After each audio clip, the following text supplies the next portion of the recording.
Alright! Good morning Pilipinas and good morning world! At sa ating mga kababayang OFW at mga kababayan natin na nandyan sa Pilipinas na walang sawang sumusuporta dito sa ating munting programa, thank you so much at mabuhay po tayong lahat hanggat gusto natin. Well, anyways, tuloy-tuloy na po tayo sa tigbabalita dito ng mga tamang balita at sagutin ang maling information na ipapakalat ng mga fake news peddlers ng mga anti-Marcos, lalo na doon galing sa mga DBS na mga vlogger bagabayan. Yes, dapat silang sagutin. Bakit? Kasi bagayan natin sila na lagi pong naninira araw-araw kay BBM at sa Marcos Administration sa katagal bagabayan. Ang kanilang mga paninira ay matutuho yan sa mata ng ibang tao. So dapat silang sasagutin kasi ang bagong Pilipinas, bawal po ang mga sinungaling. At syempre, kasama niyo pa rin si Sir Ivan, ang pinakabulol na vlogger sa balat ng YouTube, pagbibigay sa inyo ng mga totoo at mga preskong balita na kinukuha natin sa ating kapitbahay na social media. So magandang buhay sa ating lahat mga bayan and a happy Wednesday sa ating lahat. Okay, so before tayo mag-start mga kabayan, well syempre, as usual, i-check natin ang mga nakapasok sa ating top 5 commenters doon sa ating last vlog. At nandito sa listahan, ang nanguna po si Ma'am Shane Sibal. Meron siyang 76 na mga comments. Nandiyan po si Nemi Hasigawa. Meron siyang 32 na mga comments. Jeline Quezon. Meron siyang 26 na mga comments. Ana Cordoba. Meron siyang 23 na mga comments. And Margie Yadao. Meron siyang 20 lahat ng mga comments. Again, thank you so much po sa ating top 5 commenters. At syempre pasalamatan din po natin ating po mga silent viewer dito sa ating channel. Thank you so much. At syempre pasalamatan rin po natin ang lahat ng mga viewers na lagi pong nagla-like, lagi rin pong nag-shares ng ating mga videos. Thank you so much. And also mga kaabaan ko, i-acknowledge po natin ang ating po mga channel members. Nandyan si Maria Los Lagunsad, Florante Aquino, Barbara Butler, Pusong Inami, Katita Dar, Susan Torres, Edmond Castillejo, Samuel Membrado, and Via Vivar. Pasalamatan natin mga kabayan ang nabigay sa atin ng super thanks or pang lemon ni Sir Ivan. Thank you so much kay Ma'am Abilina Aureliano, nabigay sa atin ng 50 pesos. Thank you so much. At syempre i-greet na po natin ng happy birthday kay Jeremiah C. Magalyon, ang bunsong anak ni Sir Joseph Magalyon na nandyan sa San Jose del Monte, Sapang Palay, Bulacan. Happy birthday! At syempre, i-greet po natin ating po mga suki, mga early birds. Yun ang una po sa pag-comment dyan sa baba sa ating comment section. Nandyan sila si Brian Baltasar, Nelda Arcio, Sonia Darnaila, Emmy Mapalad, Papa Adilio, Erlinda Balarasa, nandiyan rin po si Lynn Moss, Leslyn Reyes, Jillian Quezon, Janet Herrera, nandiyan rin po si Shanae. I-greet po natin si Rose Guevara, Lenda Lim from the city of Ilagan, Isabela, Maria Midasiplon, Army Lagaso, and hi to Perlito Roes. Okay, so kumusta ang lahat mga kabayan? How are you today? Well, of course, I'm hoping po na sana magandang ating gising umaga at meron ng energetic po na aura katulad po kay Sir Ivan. Siyempre, as usual, doon po sa kababayan po nagigising pa lang at wala pang energy, don't worry. Painitin ko po kagad yung mga umaga kasi marami mga baon na mga pasabog at mga balita sa Sir Ivan na magamit ho natin ipandibang po sa mga ipinapakalat na mga fake news ng kabilang kampo, mga fake news peddlers. At siyempre mga kababayan ko, dapat na silang kukurtin araw-araw kasi sila po ay salot ng lipunan. Okay, good morning Pilipinas, Luzon, Visayas at Mindanao. Makaabayan ko, until now napakainit pa rin po yung usapin tungkol doon sa pagpunta ni Sara Duterte sa Calaguas Island, Camarines Norte makaabayan na kung saan hindi niya sinipot yung nangyari pong HOR plenary debate para po sa kanilang budget sa OBP na office makaabayan. So hindi niya sinipot doon, inisnab niya. Siguro nasakta makaabayan at saka umandar po ang kanyang pagka-brati nila. So nakita po sa pictures at kumalat na po yung pictures makaabayan, nandun siya sa beach. Pero ayon po sa OBP at gusto yata po na tayo po'y gawin po na tanga at saka sinungaling po ng OBP makakabayan, sabi nila hindi daw nag-beach itong si Sara Duterte. Diba? Gusto mo lang gawin tayo na tanga makahabayan. Ikitang-kita naman po sa pictures kung ano po yung porma ni Sara Duterte. At saka kung ano po yung porma na sa tingin natin po na talagang magbe-beach at saka magsuswimming, ito pong si Sara Duterte makahabayan. Take note po makahabayan. Nagpunta po ito si Sara Duterte, that is day of 21 and 22. Nandun na po itong si Sara sa Camarines Norte makabayan. Ngayon, syempre dahil po siya po ay na-booking, nabisto kasi siya po hindi po pumunta doon sa, plenary debate po ng kanyang budget, nakita kagad at saka kumalat kaagad itong si Sara nandun lang po sa island makabayan nag-swimming.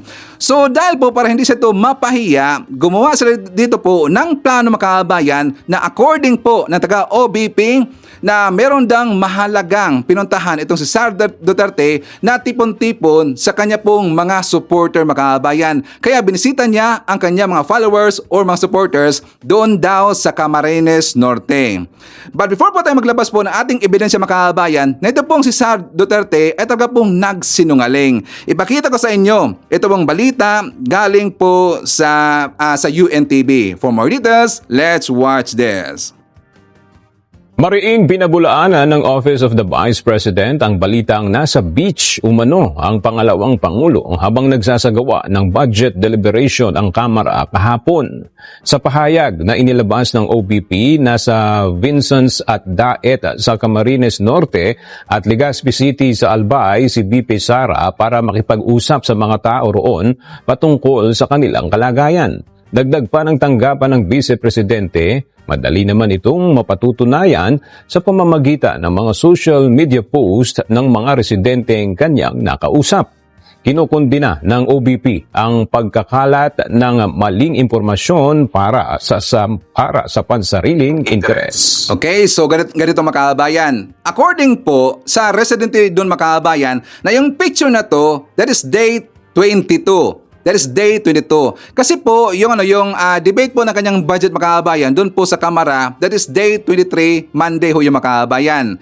So ngayon, nung nakita po yung picture na yan, di ba meron silang bago po na picture na inilabas makabayan ang politiko, which is doon po sa picture na yon, nakita po yung date timestamp makabayan. Meron na pong date timestamp. So dahil po merong date timestamp, hindi ito mapapasinungalingan po ni Sara Duterte. Kasi nakita po doon sa picture makabayan na date September 23, 6 o'clock in the morning, nandun pa po sa beach itong si Sara Duterte makabayan. O ngayon, so para hindi siya mapahiya, yun na nga po yung letter na inilabas po ng OBP na hindi daw nag-base itong si Sara Duterte, bangko siya po daw ay merong dinaluhan makabayan. So meron ngang nangyaring pagdadalo doon or mga meeting or assembly na nangyari makabayan. Kaya lang, hindi makalusot kay Sir Ivan. Bakit Sir Ivan? May nakita po akong video. So sa video na to, meron talaga pong nangyari po na assembly or meeting makabayan. Ngayon, ipapakita ko muna sa inyo itong video na to. Pero sa bandang dulo makabayan, malalaman natin po kung sino at kailan po ito nangyari makabayan at sino po yung coordinator dito. So ipakita ko muna sa inyo itong balita. Actually balita, I think ito sa Camarines Norte po na mainstream media makabayan. So ipakita ko muna sa inyo.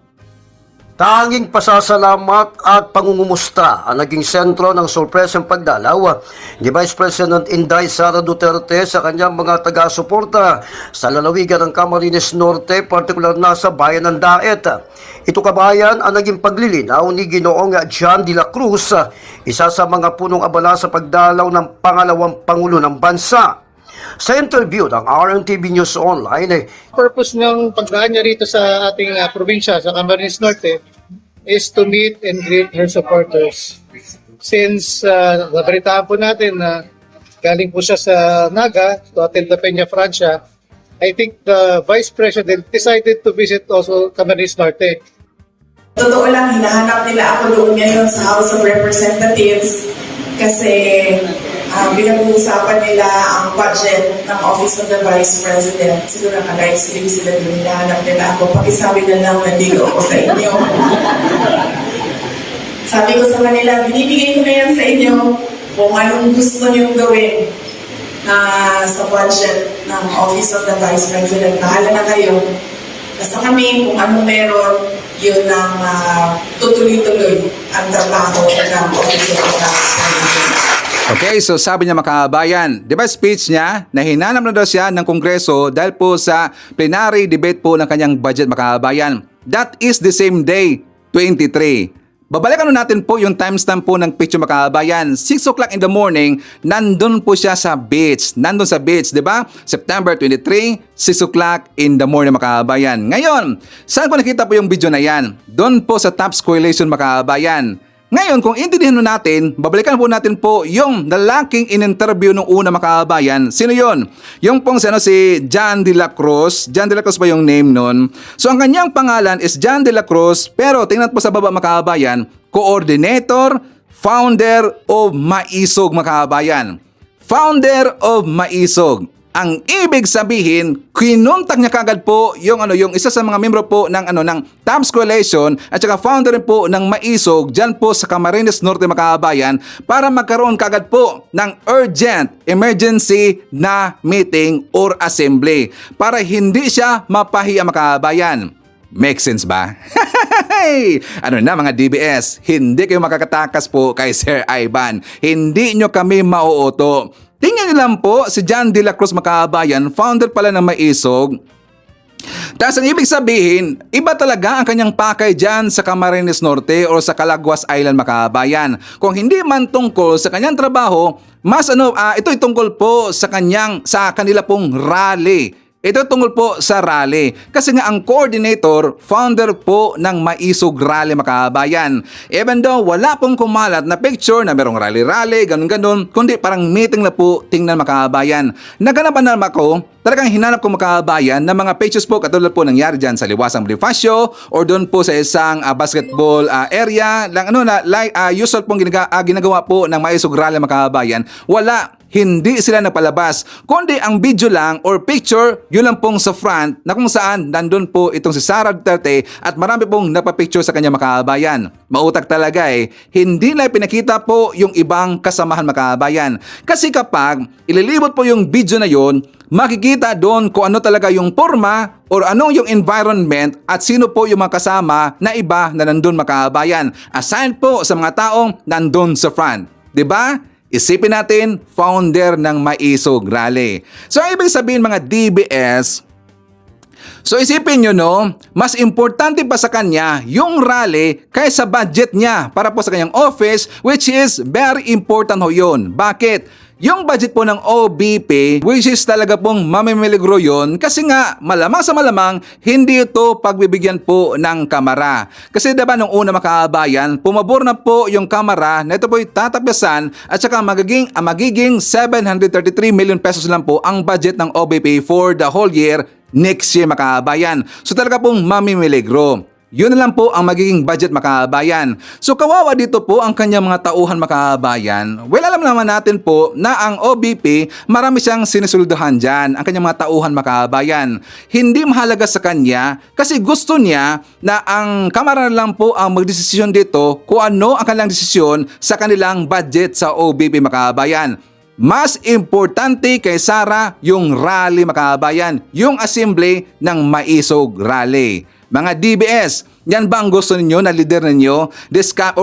Kung siya ba ay tatakbo bilang presidente on the next 2028 po na presidential election, gusto nyo maging presidente yan? Ang pangit nga ng kanyang ugali, ang pangit po ng kanyang karakter. At yan po hindi talaga hindi po magandang role model sa isang leader mga kabayan, hindi maganda. Lalong-lalo na kapag siya po ay maging presidente, malalandikan po ang bansang Pilipinas mga kabayan. So ngayon, nagpalabas po ng ng statement ang mga mambabatas mga kabayan, inadvisean niya kung itong si Sara ay hindi na interesado po sa kanyang budget mga kabayan, much better daw na magbibitaw na lang po sa kanyang pwesto. For more details, let's watch this. Dahil tila hindi na raw interesado sa trabaho ng kanyang opisina, pwedeng hingi ng ilang mambabatas ang pagbibitiw ni Vice President Sara Duterte. Sa gitna ito ng patuloy na hindi pagsipot ng Vice Presidente sa pagdinig ng Kamara sa budget ng OVP. Nakatutok si Maki Pulido. Good morning, honorable House leaders. You're asking her to resign. Kung hindi na po siya interesado sa kanya pong duties and functions as the Vice President, we can ask the Vice President to step down. Mula sa mga bagito ng Kamara, lumabas ang panawagang Sara resign. Kasunod yan ang hindi pagharap ni Vice President Sara Duterte sa deliberasyon ng plenaryo sa budget ng Office of the Vice President. Kahapon dapat isasalang sa plenaryo ang OVP budget pero hindi na dumalo ang Vice Presidente na nagpasabing ipinapaubaya na niya sa mga mambabatas ang kahihinatnan ng budget ng OVP. Ayon sa mga kongresista, ito ang unang beses na hindi sumipot ang head of agency o authorized representative sa budget deliberation. Hindi raw sapat ang ipinadala ng bise na sulat ng OVP dahil kailangan may sumagot sa mga itatanong ng mga kongresista tungkol sa budget. Bagamat may pinadalang kinatawan ng OVP, hindi raw sila otorisadong magsalita para sa Vice Presidente. 17 oras o hanggang alas 3 daw ng madaling araw kanina, naghintay ang mga mambabatas para humarap ang bise. Kung ganyan po, it shows that she's not interested with her duties and functions as the Vice President of the Philippines. Kasi nakikita natin hindi naman po siya dumadalo sa mga pandinig dito po sa Kongreso. So, ano po ibig sabihin nito? Sabi ng old-timer na si House Deputy Speaker David Suarez, That's clearly the clear sentiments being shared by a lot of members. Pera ng taong bayan to, hindi to pera ng iisang tao, ng isang pribadong individual. These are funds, these are public funds that have to be properly explained, have to be properly determined how they were used and how they are planned to be utilized for the succeeding year. para sa mga kongresista, ang hindi nito pagsipot ay betrayal of public trust. Pero di raw ito sapat na batayan para sa impeachment.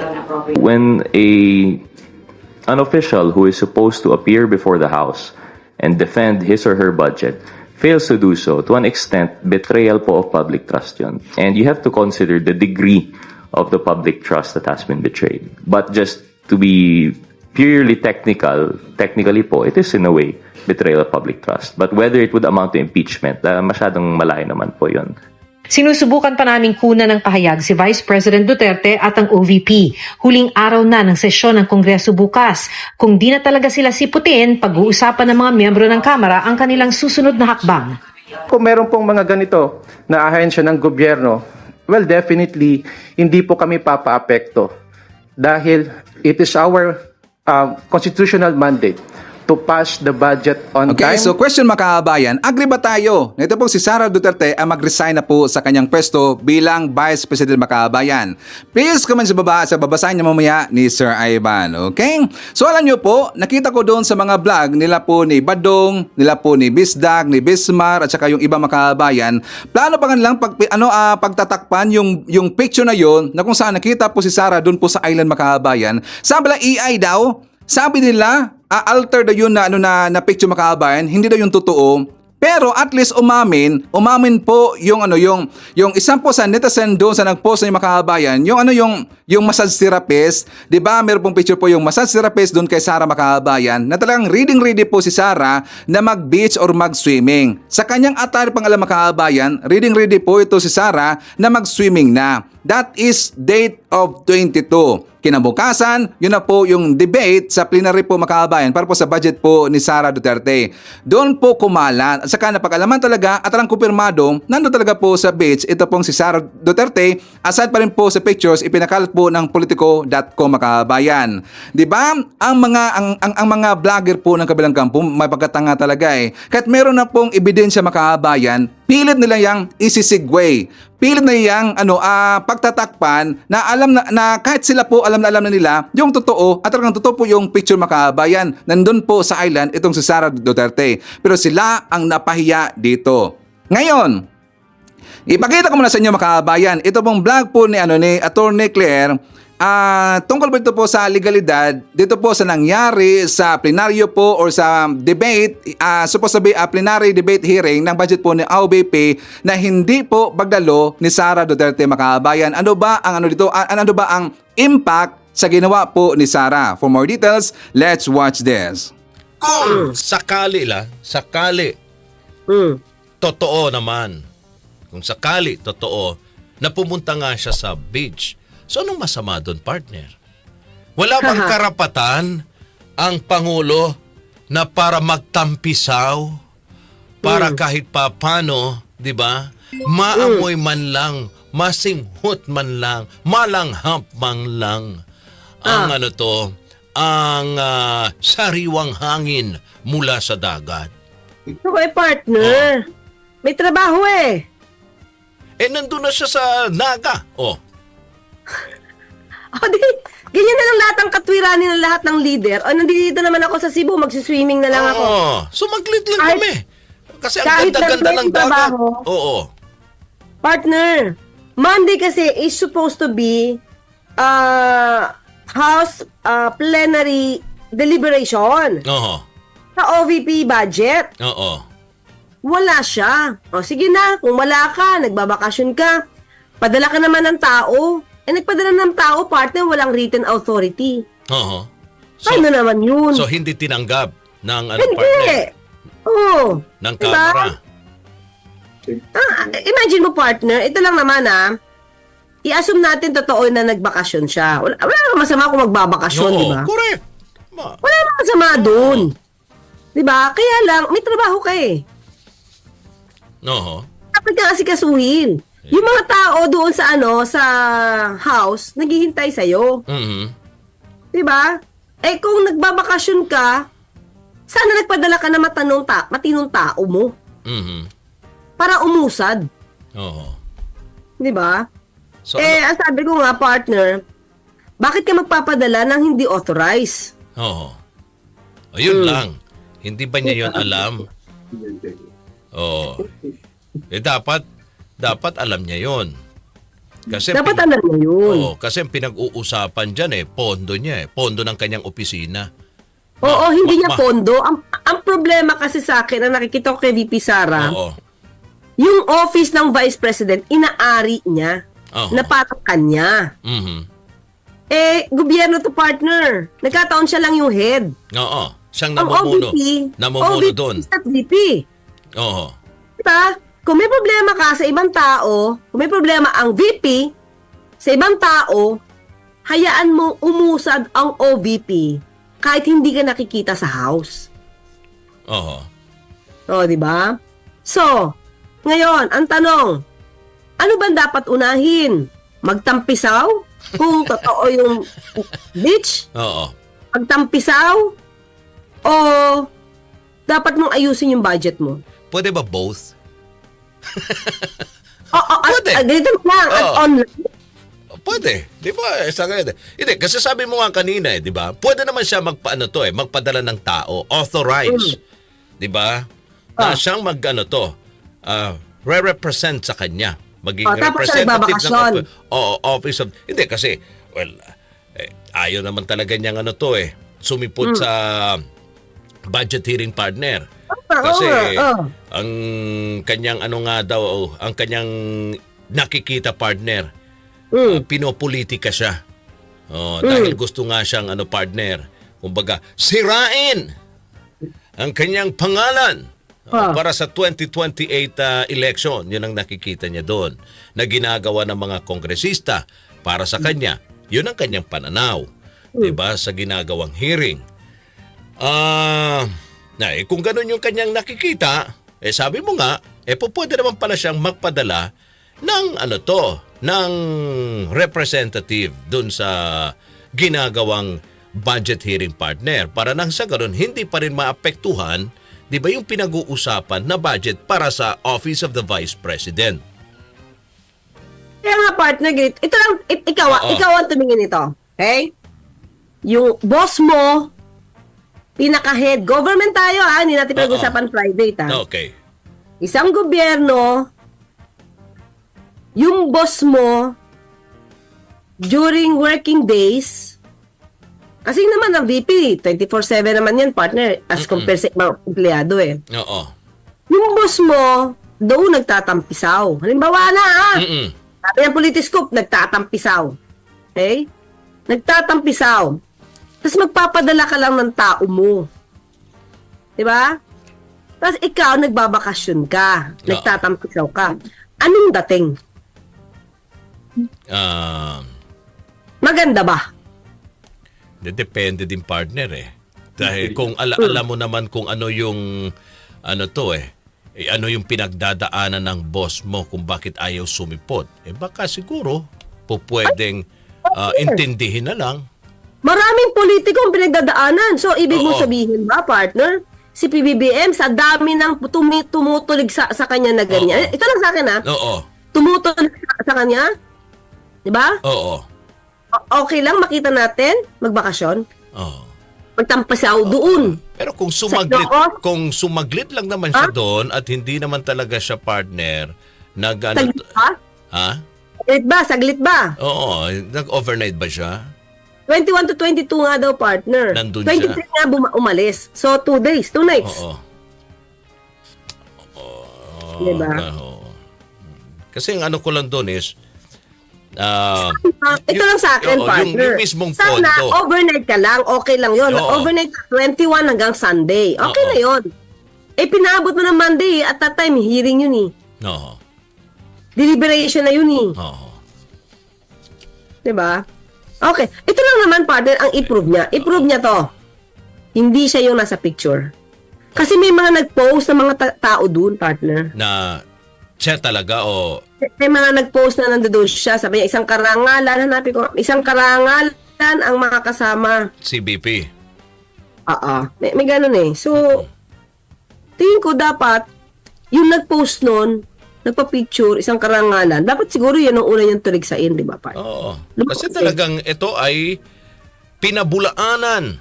Di ba? Doon sa inilabas na statement ng kanyang opisina. Yung pagpunta nga niya sa beach na yon, partner. Nakita mo ba yung picture, partner? Hindi. Pero yung naka-short siya, short ba yon? Ito, partner, pakita ko sa iyo, May picture ba tayo din dyan sa digital? Yung... Kita ba to? Oo. May mga... Kita mo, partner? Oo. Yan, may dito, 9/21/2024, Oo. Sino naman kasama niya? May nagpa-picture na taga doon. Di ba? Kita ba? Oo. Ay, hindi ba? Ayan. Wait. Ayan, Yan. So, tingin ko, ito nagpalabas na to, partner, na may date pa, di yun muna ang i-demanda niya. Diba? Kung nananakot siya sa social media or sa unahin niya to. Diba? Ayan isang karangalan, makapapicture sa iyo, Vice President Inday. Hindi siguro naman to clone. Diba? In Calaguas Island, welcome po, enjoy, 9/21/2024. Caption ng isang message,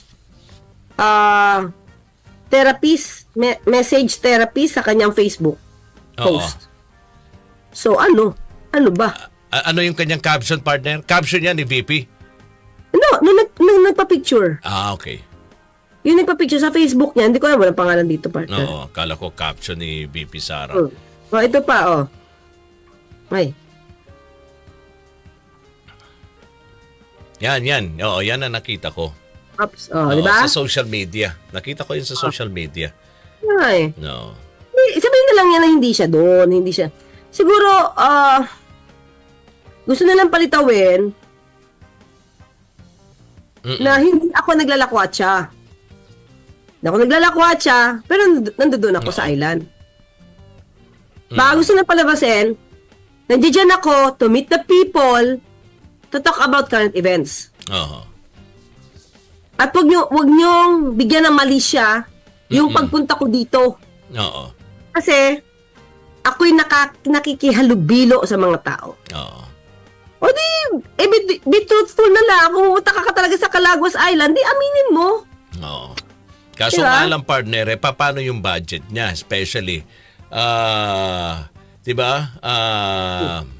Meron pa daw siya isang pagkakataon, bukas, partner. Baka bukas sisipot na siya. Kasi magbe-break na ata, partner, diba? Malapit na yata, Oo. Ang recess ng session. So, mukhang kung hindi niya maihahabol, paano yung kanyang pondo? Wala, partner, kasi 'di ba meron sa Committee on Appropriations, parang Oo. meron ng recommendation na 733 million na lang. Oo, binawasan. Oo, from the 2 billion, 'di ba? Oo. Kung hindi pa rin siya lilitaw, partner. Ano mangyayari sa pondo niya? Kasi kailangan talaga nandun siya. Doon lang, hanggang 733 million lang. Kasi hindi niya ma-justify bakit kailangan niya ng 2 billion eh. Oo. So, At yung hindi- 733 million, ano yung partner? Yan yung kanyang allocated ano to? The whole year. Para sa Office of the Vice President. At saka mga kababayan ko, ganito rin pong mangyari. Kung sakaling gagawin po ni Sara Duterte na kontakin niya yung tao pong o yung mga taong nag-post po mga kababayan sa pictures na may kasama mga dates at saka plano niyang tangkain or kontratahin na sabihin niya, uy, pakipost naman po sa social media, pasinungalingan mo na ito po yung date na yon. Kapag gagawin ngayon mga kababayan, mas lalong masisira at talaga pong malulugmok sa kakahiyan itong si Sara Duterte. Bakit? Kasi yung tao pong ang kanyang kukontakin mga kababayan, like for example, yung pong massage therapist o yung pamilya na nagipag-picture po, nagipag-selfie sa kanya mga kababayan, isipin nyo kaagad, uy, itong si Sara, sinungaling pala to. Hindi magsasabi ng totoo. Mas lalo siyang masisira mga kababayan. Kaya siguro, dahil po nga wala na siyang lusot dito, kinontak niya kagad po yung founder po ng Maisog Rally doon po sa Camarines Norte mga kababayan. So no choice siya. Kinontak lahat po ang kanilang mga supporters, mga membro, para sasabihin, mag-video-video na meron siyang importanteng lakad doon po sa kanyang mga followers makabayan. So yun po ang ginawa. 'Di ba sabi nga ni Rod makabayan, yung anchor po kasama po ni Atty. Claire na alam po natin na siya po ay DDS. Na sabi niya, how about daw na kung kontakin po yung nag-picture, nag-post po sa social media, mas lalo pong masisira ito pong si Sara makabayan. Bad idea yan. Okay, so later, pag-usapan po natin po itong si Melvin Matibag makabayan. Bakit sa Ivan? Napaka-importante. Di ba alam mo natin na si Melvin Matibag kinasuhan niya or nag-file siya ng disbarment case dito po kay Harry Roque makabayan. Gusto niya pong ma-disbar itong si Harry Roque sa kadihalanan na nag-post siya po ng video na malisyosong video ni BBM na kung saan yung pulboronic video makabayan na according po ng kabilang kampo ng mga DBS, si BBM daw yun. So dahil po si Harry Roque, isa siya dito sa responsable na nag-post po ng video ng makabayan, nag-file po ng case itong si Melvin Matibag ng disbarment case makabayan. At saka gusto ko lang pong pasalamatan nga pala at saka ihansalot natin dito at thumbs up po kay Melvin Matibag sa kanya pong pag-action makabayan. Hanga si Sir Ivan dito. Alam mo natin siya po ay DDS pero ginawa niya po yung tama makabayan. Unlike dito kay Secretary Binhor Abalos, mukha yata nakalimutan tayo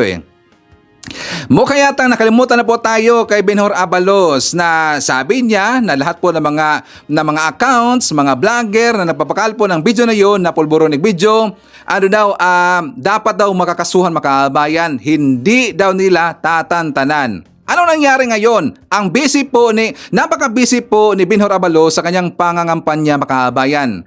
Napaka-busy. May nakita nga ako na billboard ang laki at saka marami sa mga lugar ngayon makabayan. Kung titinahon natin po ang kanyang Facebook account, ang dami niyang lugar pong pinuntahan ngayon. Bakit? Kasi siya po ay tatakbo bilang senator makabayan.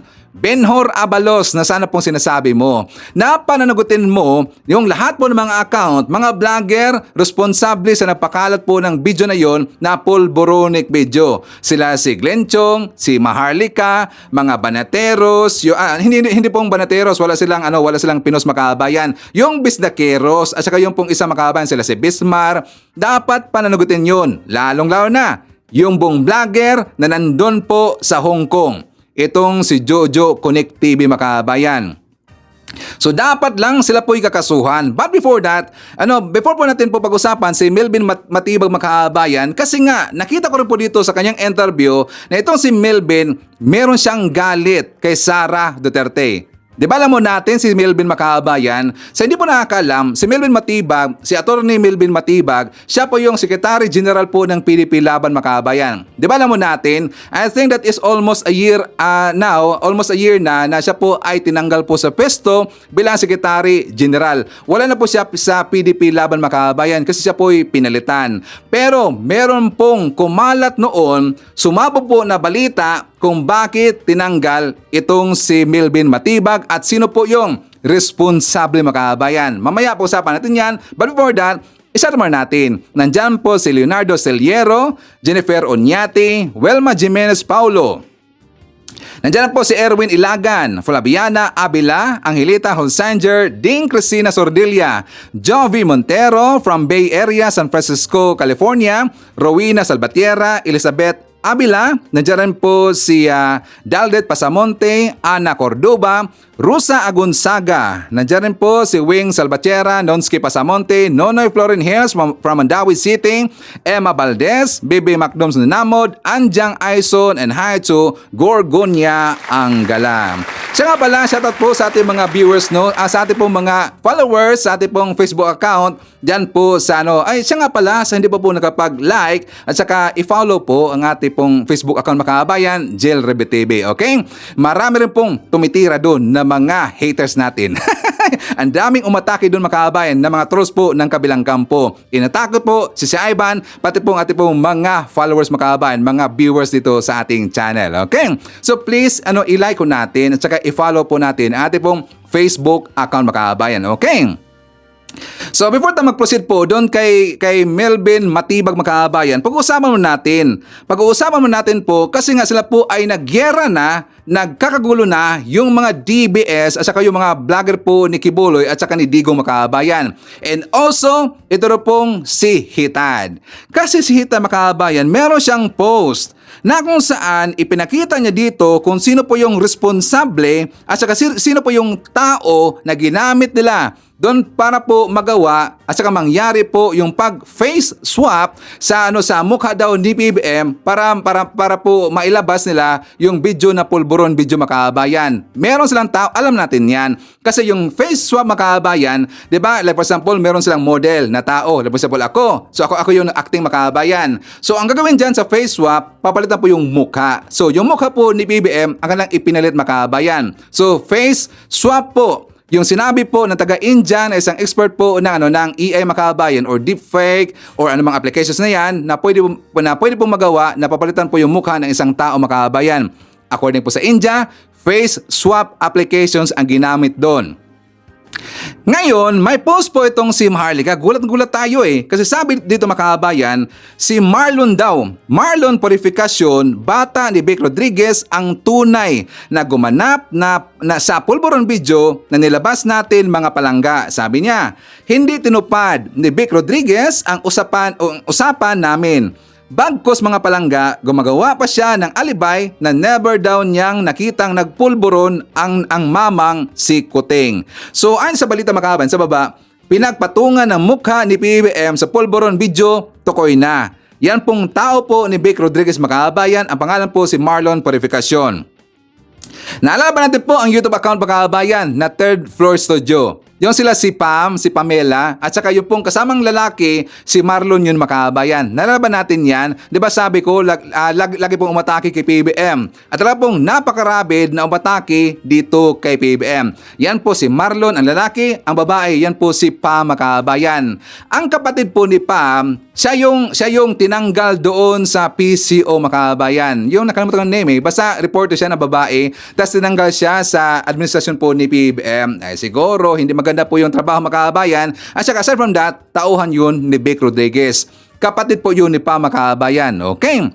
So ngayon kung malalaw natin, di ba si Pibos Talakera, meron siyang sinabi na ang video daw na pulboronic video, ginawa daw yan doon daw sa Hong Kong makabayan.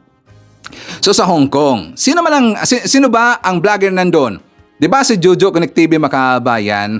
Ngayon, kung titanong natin yung pangalan na to, Marlon Purificacion at saka doon po sa Hong Kong to ginawa makabayan. Ang video na to, makes sense talaga, nag-coincide. Bakit si Ivan? Di ba pumunta po ito si Marlon doon po sa Hong Kong, that is a month before po sa SONA ni PBM kasi nagkaroon po ng rally, ang Maisog Rally doon po sa Hong Kong makabayan.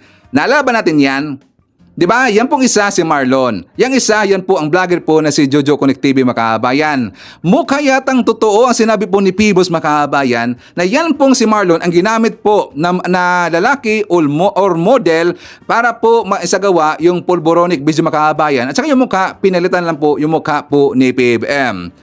tingnan nyo, booking na booking makabayan. Sila ngayon, nung nagsisiraan ngayon makabayan, nagsisiraan sila kasi nga kung malalo natin, nagpunta po itong si Marlon doon po sa Hong Kong. That is June 23 makabayan. Yes, June 23, 2024. And after 1 month, lumabas po yung video during po yun sa suna po ni PB makabayan. Nagsama yung isang vlogger na yan at saka yung vlogger ni makabayan. Malamang sa malamang sila possibly ang gumawa po ng video na yung makabayan, di ba? So dapat lang po isama po ni Melvin Matibag yung nakakasuhan, ito pong si Glenn Chong, ito pong si Hitat. Si Hitat medyo problema kasi doon pa sa ibang lugar makabayan. So sana ito lang pong si Glenn Chong, idisbarin po si Roque, yang pong vlogger na yan, yung dalawang vlogger niya makabayan. Kasi possibly malaki pong percentage na sila po ay responsable sa video makabayan. Tingnan nyo, sila po ay nagsisiraan na dito. May comment ka si Pibos makabayan. Sabi niya, it's our time. Tapos sabi pa dito po ni Maharlika Network, sino si Marlon Purificacion? Isa siya sa third floor studio kasama sina Pam Pedroche at Ina Reformina na kapwa mga writer at masugid na Team BBM noong kampanya, mga bata ni Vic ang mga ito. Tapos dito sa baba makabayan, after po sa comment po ni Pibos, sabi niya, ano ito? Naguguluhan ako, magkakampi kayo? Tapos, ngayon ang gulo. Kayo mga lumalaban sa Marcos administration, nagbabangayan na now. Dahil po yan sa budget makabayan. Wala namang iba kung bakit sila nagkalitsi-litsi ngayon, kung bakit sila ngayon nagpaparinigan makabayan. Dahil kasi po sa budget, walang iba.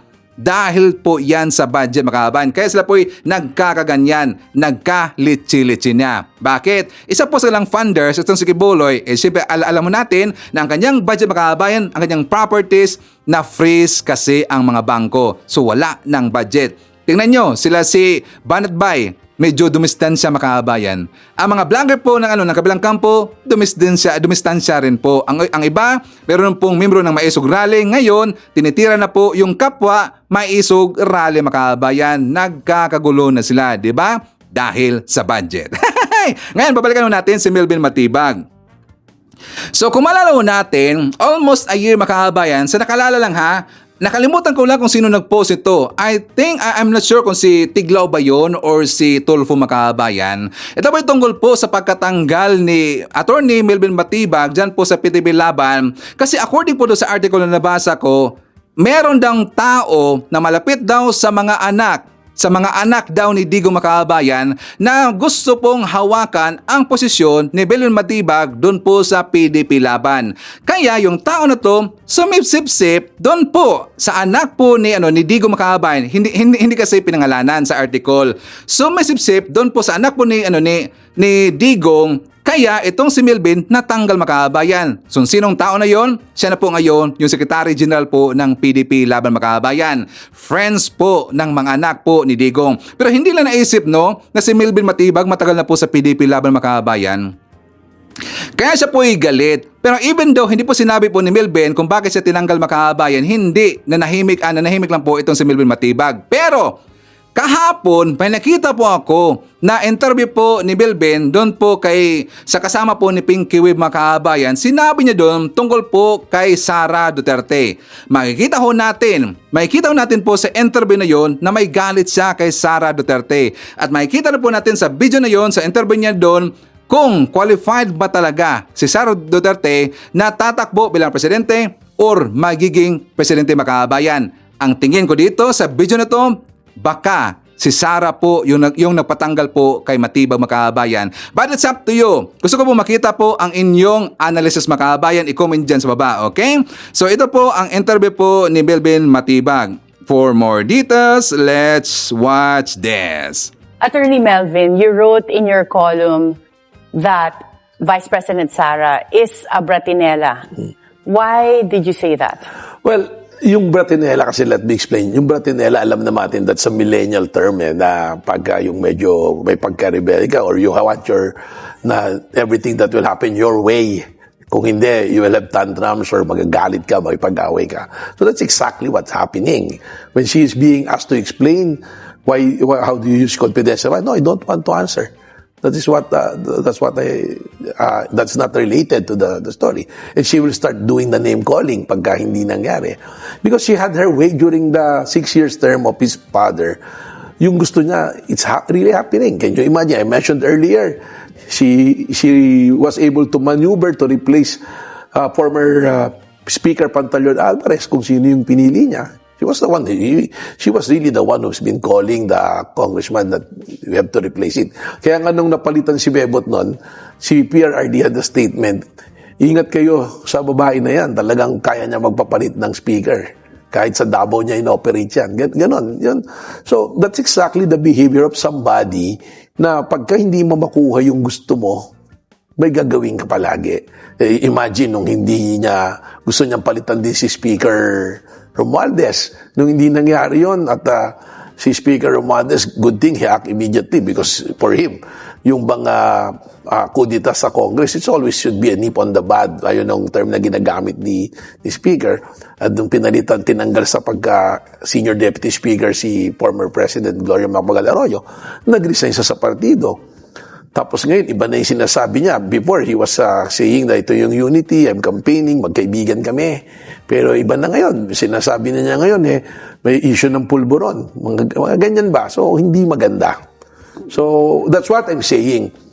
We don't protect a specific person. We protect the mandate.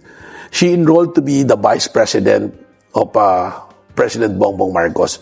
And she knows very well that the term is 6 years. So dapat the entire 6 years tumulong ka, and if you cannot accept it, it's okay probably to criticize, but you resort to name calling or coming out with fake videos just to accuse the president na involved siya sa illegal acts of the doing drugs. I think that is something that not sit well to anybody. So that is exactly the actions of somebody who is a bratinela. In 2028, do you think that Vice President Sara is ready to become president in 2028? Or what would you say is still missing in terms of her political maturity? A lot of maturity probably, but I think if she will be behaving this way, nakatakot eh. I don't think we need a president, we need the leader who will unite, who will really unite, and who will be remembered to be caring. Alam mo, I think the greatest asset of Bongbong Marcos, he will be remembered as the compassionate president. He's really kind. Despite of all the criticism and all. And I know for a fact because I've been talking to members of his cabinet as well. Marami na yung nagagalit. Early on pa, that Sara is doing this to you, ganyan, ganon. But he's not reacting. He's saying that, hindi, ayan nyo, kasama natin, magbabago pa rin yan. So, in your question, if you think Sara will be ready to be a president, actually, ako personally, I will be scared if she will be the president. Baka maraming magaya kay Senator De Lima, no? So, probably kailangan niya siguro talaga to understand how the government function, the dichotomy also, and learn to respect the process. Just like what's happening in Congress, you have to respect it. Ang dami nating pinagdaanan dyan nung time na tayo na kay Presidente. But we respect the process. Ano na, DBS? Coming mismo from the DDS mouth. Hindi pa po qualified itong si Sara Duterte magiging presidente kasi delikado po kapag siya po ang magiging presidente makabayan, hindi talaga kaya ni Sara Duterte. Sa kanyang attitude pa nga lang na pinakita niya lately makabayan, or until now, hanggang ngayon makabayan, pangit talaga po, bratinela, is spoiled brat at meron pong problema sa pag-iisip makabayan. Mismo na po galing po kay Matibag, kay Melvin Matibag, DDS Suya Makabayan, 'di ba? Hindi talaga po kaya, hindi pa po qualified si Sara Duterte. Ngayon, after po sa interview po ni Melvin Makabayan, kinuig siya ng mga DDS. Sa amila, ito dang si Melvin bumaliktad, nabayaran daw Makabayan, nabayaran daw. I don't think so. Si Melvin, DDS pa rin ho yan. Pero gusto niya kasi po ng unity Makabayan. Kasi nga totoo talaga, ang K talaga para po lumambo, para po umunlad ang Pilipinas Makabayan, ating pong ekonomiya at saka pamumuhay po dyan sa Pilipinas, Dapat na magtulungan po, hindi po magbangayan, magsiraan, gustong papalitan. Nakaupo na po si PBM. Yan pong point po ni Matibag. Nakaupo na po si PBM, dapat suportahan ho natin. Dapat tutulungan natin na magawa niya ang kanyang gustong gawin at saka magiging or matagumpay po itong si PBM. Sinabi na nga ng yung si Maria Reza Macabayan ng Rappler na ang success ni PBM, success ho yan ng buong bansa Macabayan. Diba? Make sense ba? At saka, correct me if I'm wrong. Sa aking analysis Makabayan, si Melvin Matibag sa tingin ko, dismayado siya kay Sara Duterte at may galit siya kay Sara Duterte. And also, feelings niya, si Sara po ang nagpatanggal sa kanya Makabayan. Correct if I'm wrong. Please comment sa baba at sa babasahin niyo mamaya ni Sir Ivan. Okay? Okay ba analysis? Okay ba analysis po ni Sir Ivan mga DBS? And also, please don't forget to like naman po mga DBS. Para may pakinabang rin po kayo mga DDS, mga anti-Marcos, mga haters natin, please like naman po or gusto nyo mag-dislike kayo. At saka nakikita ko lagi po, tinitira nyo lagi po aking mga viewers dyan po sa baba, tingnan nyo, nakatikim kayo kaagad. Yang mga viewers sa Ivan, mababait ho yan, mga God-fearing ho yan, pero wag ka. Kapag titirahin nyo sila at saka akusahan nyo sila ng mga pangit po ng mga accusations, titirahin rin po kayo. Nagre-respect rin po ang aking mga viewers dyan po sa baba. Diba? Sinabihan nyo mga bayaran daw. Hindi mga bayaran po ang mga viewers sa Ivan. Sila po talaga ay solid na mga Marcos supporter. Suportado nila si Sir Ivan at saka si PBM. Hindi sila bayaran, kundi sila po ang nagbayad kay Sir Ivan. Hindi nyo ba alam yan mga DBS? Sila po nagbayad kay Sir Ivan. Sa anong paraan? Pinanood nila ang aking pong mga advertisement. So, hindi naman po kasi makakasweldo si Sir Ivan kapag hindi po panonoorin ating pong advertisement dito sa ating vlog. And also, nagbigay po sila ng super thanks. Ang iba nagpa-member po sa ating channel memberships. Ang ibig sabihin, sila po ang nagbayad sa akin mga DBS. Hindi po sila ang binayaran po ni Sir Ivan. Kasi wala pong troll dito. Kundi totoong mga tao ang mga yan. Nagpalabas lang sila po ng kanilang saloobin, pagkadismaya, at saka galit dito po sa mga pamilyang Duterte kasi sila po ay binudol ni Digong at saka ni Sara Duterte. Okay? So, totoo po niya Makabayan, hindi po magkakasweldo si Sir Ivan kapag hindi nyo po panonoorin ang ate po mga advertisement dito. Kasi advertisement based po ang sweldo o revenue po ni Sir Ivan. Okay? So, hopefully, maintindihan nyo pong lahat. Anyways, before tayo mag-jump po sa yung next topic, i-shout out natin, nandyan po si Victor Rubin, Ami Naomi, Edwin Salamanca, nandyan po si Leslie Cabrera, Otilo Lem Diesto, Ruben Basinga Salindong, Bart Bartolome, nandyan po si Janet D. Narvaez, Apple Nash, William Esteban Verdugo, nandyan po si Elsa Hoffman, Caroline Campos, Luzbel Di Nakima, Rosie Magbanwa, Mel Barrelia, nandyan po si Romeo Caro Gigato Jr., Nor Sajed from Qatar, isa natin si Dayan Dano from Canada, and hi to Isidro Mendoza from Lopez, Quezon. Mga kahabayan ko, ipakita ko muna sa inyo ang good news, ang balita po ng ating gobyerno. For more details, let's watch this. Nakapagtala ang Pilipinas ng paglakas ng manufacturing sector ngayong taon. Ayon sa Philippine Statistics Authority, malaki ang naging kontribusyon nito upang patuloy na lumago ang ekonomiya ng bansa. Yan ang ulat ni Clazel Pardilia. Ayon sa isang power sports company, itinaas nila ang produksyon sa paggawa ng motorsiklo ngayong taon. Compare po sa pandemic, of course, mas tumaas po yung demand ng motorcycle. Yung mga maliliit na motorcycle, yes po, para sa mga city driving po, ng mga also for the women. And also meron din naman po dumaas ang demand sa mga big bikes namin. Sa datos ng Philippine Statistics Authority, naitala ang pagsigla ng manufacturing performance ng Pilipinas sa unang 7 buwan ng taong 2024. Mula Enero hanggang Hulyo ngayong taon, umabot sa 99.7% ang dami ng ginawang produkto sa bansa. Higit 2% itong paglago kumpara noong 2023. Nakaambag dito ang paglobo ng produksyon ng mga produktong petrolyo, computer, electronics, inumin pagkain at iba pang produkto. Sabi ng isang kumpanyang gumagawa ng frozen product, bahagi ito ng kanilang paghahanda sa paparating na holiday season. We are also doing preparations for the last quarter of the year, wherein yung customers is buying our products like hot dogs, bacon, and other meat processing products namin. Sumirit sa 97.5% ang kabuang halaga ng produksyon sa Pilipinas, na isa sa nagtulak para umangat ang gross domestic product ng bansa sa ikalawang quarter ng 2024. 5.5 trillion pesos ang pinakahuling GDP, 17.1% ang naging kontribusyon ng manufacturing industry. Kasi alam naman natin na nung 2020, di ba talagang bagsak ang economy natin.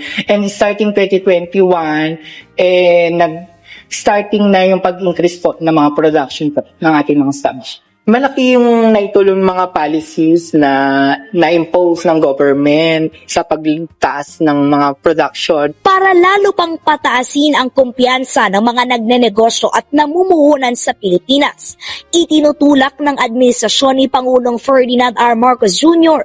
ang pagpapabilis at pagde-digitalize ang proseso sa pagnenegosyo. Iniyak ng Anti-Red Tape Authority ang pagsunod sa Electronic Business One-Stop Shop. Sa 1,600 na bayan sa Pilipinas, 1,100 na ang automated ang pagpoproseso sa pagnenegosyo. Alinsunod sa target ni Pangulong Ferdinand R. Marcos Jr. na gawing regional hub at smart and sustainable ang manufacturing at services sa ating bansa.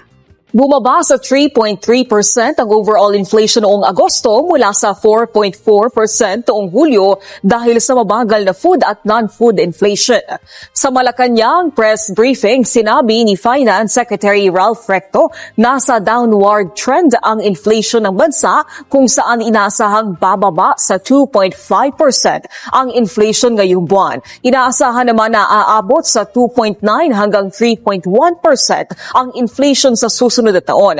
Malaki din ang naitulong ng pagbaba ng taripa sa bigas at inaasahang magpapatuloy ito sa mga susunod na buwan. Umaasa din ang DOF na magiging mas mababa na ang presyo ng bigas pagsapit ng Pasko. Samantala, sinabi ni Agriculture Secretary Francisco Chu Laurel Jr. na aabot na sa 300 idle containers ang naglalaman ng bigas ang naialis na sa Manila International Container Port. Nakikipag-ugnayan na rin ang DA sa mga importer upang maialis ang mga nasabing container. Ayan na mga DBS, tuloy-tuloy na po ang pagbaba ng presyo ng bigas. Malapit na po yan. Siyempre, pangako po ng Marcos admin na ibaba po yung presyo ng bigas o bilihin natin po dyan po sa Pilipinas. Ate pong Presidente, ate pong mga kabinete po ng Marcos administration, sila po talaga yung nagsisikap mga kabayan.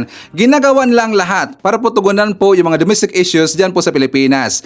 Pero ang problema, sinisiraan naman kasi ng kabilang kampo mga anti-Marcos mga kabayan kasi sila po ay merong personal na interest. Gusto nila na iupo po itong si Sara Duterte na hindi naman po qualified makabayan. Delikado po kapag itong si Sara ang magiging presidente sa bansa natin. Delikado, malulugmok ho tayo kasi wala pong karanasan at talagang wala po sa kanyang karakter ang magiging presidente makabayan. Okay? So, isip-isip po tayo mga DBS. Dapat isipin natin po ang pangkalahatan. Hindi po yung sarili ninyong interest na dahil po sa galit po ng mga tao, mga idol ninyo na nawalan po ng trabaho, tinanggal kasi sa Marcos admin kasi sila po ay salot at saka pasaway po sa gobyerno natin. Yung mga vlogger po na tinanggal po ni PBM, yun kasi ang nagpapauto ng kailang mga utak kaya sila po ay naging polluted makabayan. Okay? So anyways, isyatar po natin, nandiyan po si Lolita Isibido from London. Hi to Teddy Sierra, Evelyn Garcia. Nandiyan rin po si Isabelita Lamarca. Hi to Sportsinobe from South Korea, Ashen, Zaidita Makasabuang, and hi to Aludja Kadag from Tarlac City. And of course, i-greet po natin ng happy birthday ang lahat ng mga viewers na nag-celebrate ng kanilang birthday ngayong araw. Happy birthday! So mga kahabaan ko, thank you so much po sa ating mga viewers na nag-comment dyan sa ating comment section na hindi ko po na-shoutout. Hopefully, sa ating next topic, ma-shoutout ko na po kayong lahat makabayan. Okay? Again, thank you so much. At syempre, Yan po ating mga nakalap na mga balita ngayong araw. Kung nakaabot ka po sa portion na to, sana nakapag-like na ho tayo. Libre po ang mag-share, libre din ang mag-subscribe. Again, maraming salamat sa mga viewers na hindi nag-skip ng ating commercials. Thank you so much. At before natin tatapusin po ang ating programa ngayong araw, sana sabayan nyo si Sir Ivan para sa ating live messaging prayer. Diyos ko, maaari akong makatagpo ng ilang mga hindi kasiyasiyang bagay sa aking buhay araw-araw. Ngunit, ang mga dagok na ito ang nagpapalakas sa akin. Bukod sa mga malulungkot na nangyari sa akin, marami ring mga bagay na nagpaparamdam na mapalad ako. Kaya, sobrang nagpapasalamat pa rin ako sa mga biyaya ng Diyos.